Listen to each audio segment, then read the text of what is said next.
Electrodynamics has divided the Geometry Dash community for a very long time. A decent amount of players believe that the level should stay at its insane rating, but others think it should be bumped up to a demon. In this video, I'll find out which rating I think Electrodynamix deserves. First of all, let's analyze the gameplay. Electrodynamix introduces speed boosts, fake spikes, and invisible blocks. As a player who had just beaten Electroman Adventures, which is pretty easy in my opinion, this is a huge step up in gameplay difficulty.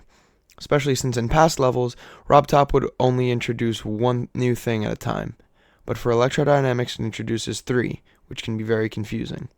I remember dying so much on the first invisible spike part because I couldn't see where I was supposed to jump. The decoration is also a huge part of why this level is hard.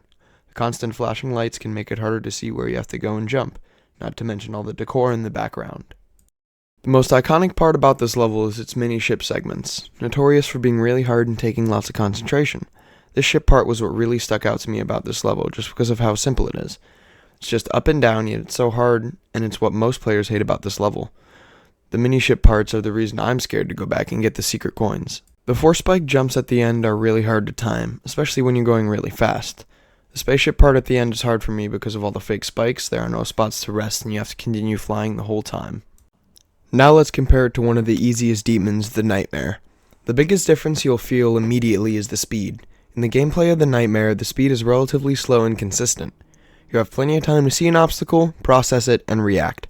Electrodynamix, on the other hand, is famous for its 3 times speed ship sections. When you're moving that fast, your reaction time has to be frame perfect. The Nightmare feels like a stroll through the park compared to the high-speed chase that Electrodynamix is.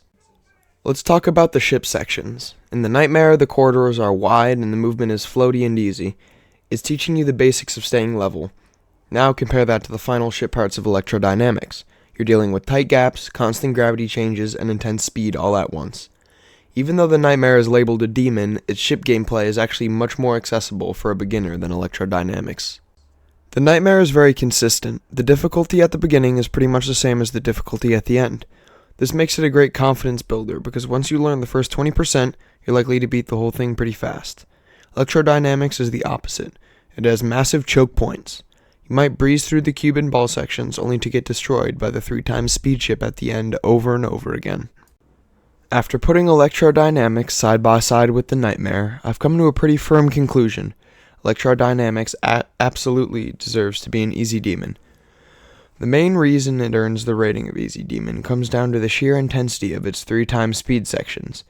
In most insane levels, you can usually sight read your way through the obstacles, but Electrodynamix is different. When you combine that high speed with those notoriously tight neon ship corridors, it requires a level of muscle memory and nerve control that you just don't see in other 9-star levels. It's a massive difficulty spike that catches almost every new player off guard. If the Nightmare is the entry point to the demon tier, then Electrodynamix is the level that actually proves you have the skills to stay there. It's a demon in disguise, and if you've beaten it, you should definitely be proud of that achievement.